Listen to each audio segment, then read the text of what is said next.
Baik, assalamualaikum warahmatullahi wabarakatuh. Perkenalkan, nama saya Susetio Putra dengan NIM 14014211194. Saya dari Prodi Pendidikan Guru Sekolah Dasar, Fakultas Ilmu Pendidikan, Universitas Negeri Semarang. Oke, pada kesempatan kali ini saya akan mempresentasikan tentang tanah, batuan, dan sumber daya alam mineral, yaitu merupakan tugas dari Dr. Sri Sulistiowardhini MPD selaku dosen pengampu mata kuliah konsep dasar IPA. Yuk kita langsung saja bahas materinya. Yang pertama yaitu ada tanah. Tanah merupakan bagian gerak bumi yang memiliki susunan dari material serta bahan organik. Nah, tanah ini memiliki hubungan timbal balik dengan tubuh alam lainnya. Jadi segala aktivitas yang ada di bumi ini, yang khususnya di darat ya, nah semua itu memiliki timbal balik dengan tanah. Selanjutnya ada komponen penyusun tanah.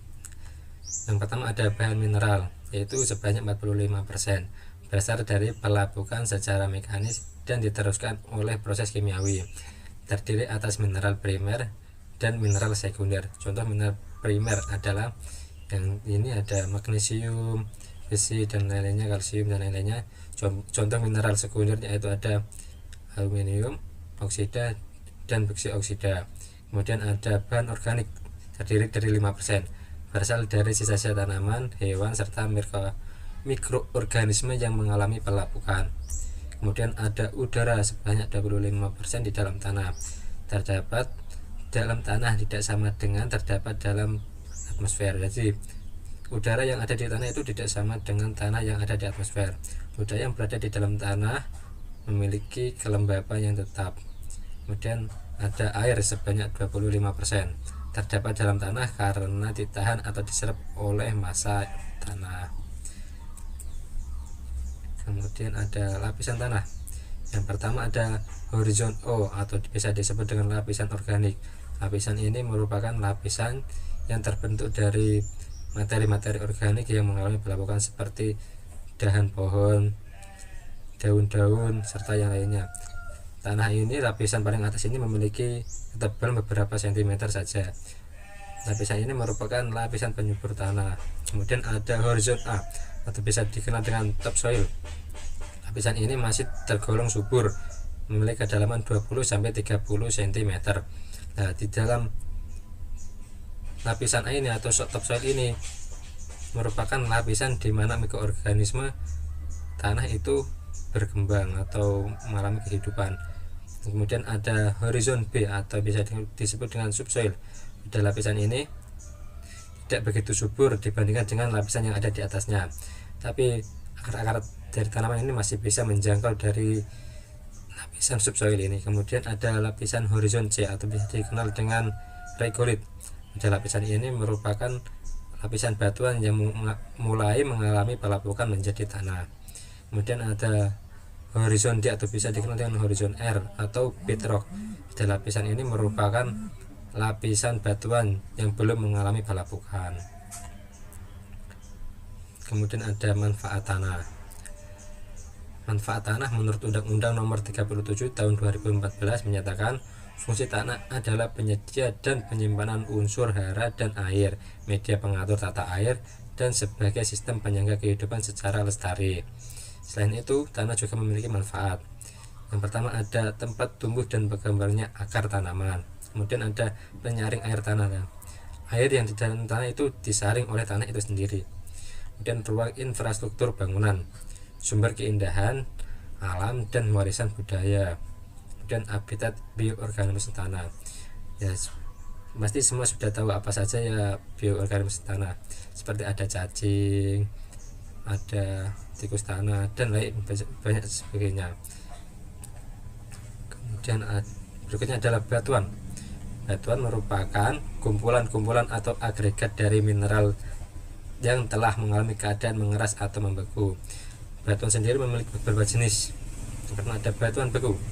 Batuan beku Batuan beku itu merupakan batuan yang berasal dari magma yang membeku. Batuan beku sendiri memiliki dua jenis berdasarkan tempat atau proses membekunya magma itu. Dan yang pertama ada batuan beku dalam. Batuan beku dalam merupakan batuan beku yang magmanya itu mengalami mengeras di dalam bumi. Jadi materi-materi mineral yang ada di dalam bumi ini mengeras secara perlahan sehingga terbentuk dengan baik. Contoh dari batuan beku dalam ada batuan granit, batu diorit, batu cyanide dan lain-lain. Dan batu beku luar itu batuan beku yang bersumber atau magma itu mengalami pembekuan atau mengeras di luar bumi atau di permukaan bumi sehingga pembekuan terjadi lebih cepat. Contoh dari batuan beku luar yaitu ada batu apung, batu andesit, batu obsidian dan lain sebagainya. Kemudian ada batu sedimen. Batuan sedimen merupakan batuan yang bersumber dari hasil endapan.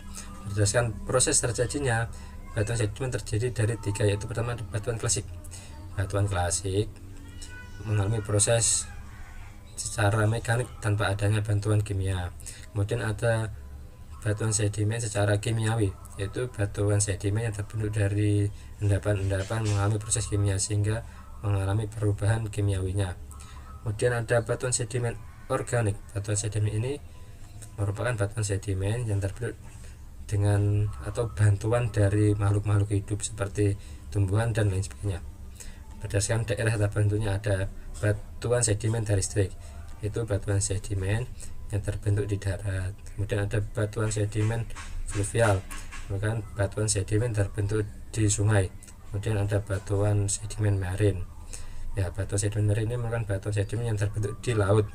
Kemudian ada batuan sedimen limnik, yaitu batuan sedimen yang terbentuk di rawa berdasarkan tenaga pengangkutnya, yaitu aeolis, yaitu batuan sedimen yang terbentuk atau mengalami pembentukan melalui tenaga angin. Kemudian glasial, yaitu batuan sedimen yang membentuk mengalami bantuan dari es. Kemudian aqualis, batuan sedimen yang mengalami atau terbentuk dari bantuan air. Kemudian ada marin, batuan sedimen yang terbentuk dengan bantuan dari air laut. Contoh dari batuan sedimen sendiri ada batu brengsi, batu konglomerat, batu sandstone dan banyak lainnya. Nah, selanjutnya adalah batuan metamorf. Batuan metamorf bukan batuan hasil transformasi atau uban dari suatu tipe batuan lain. Batuan metamorf ini terbentuk dari dan tekanan maupun suhu yang sangat tinggi.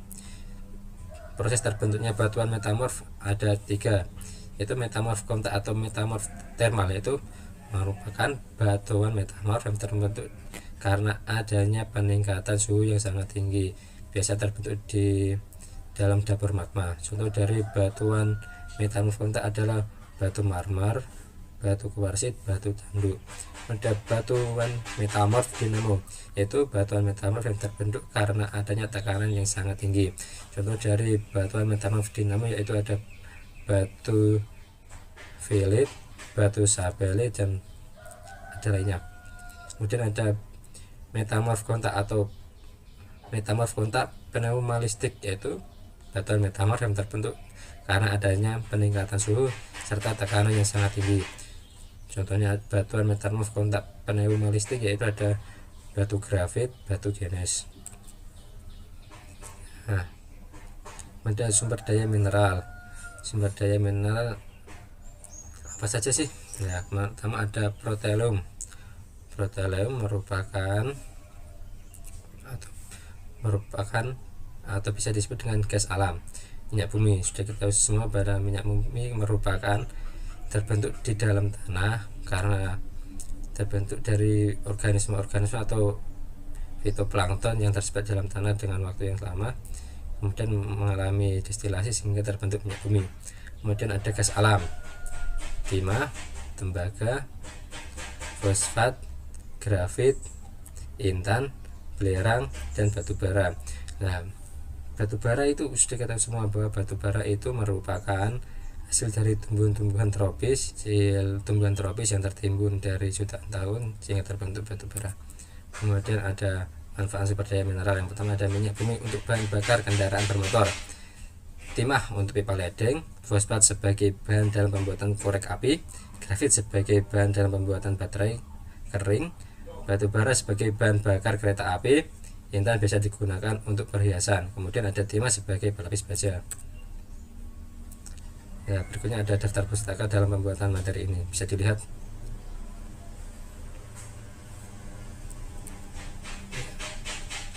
Baik, terima kasih. Demikian penjelasan materi dari saya. Semoga bermanfaat. Bila ada kata-kata yang kurang benar atau penjelasan yang kurang tepat, saya mohon maaf. Selebihnya, terima kasih. Wassalamualaikum warahmatullahi wabarakatuh. Waalaikumsalam.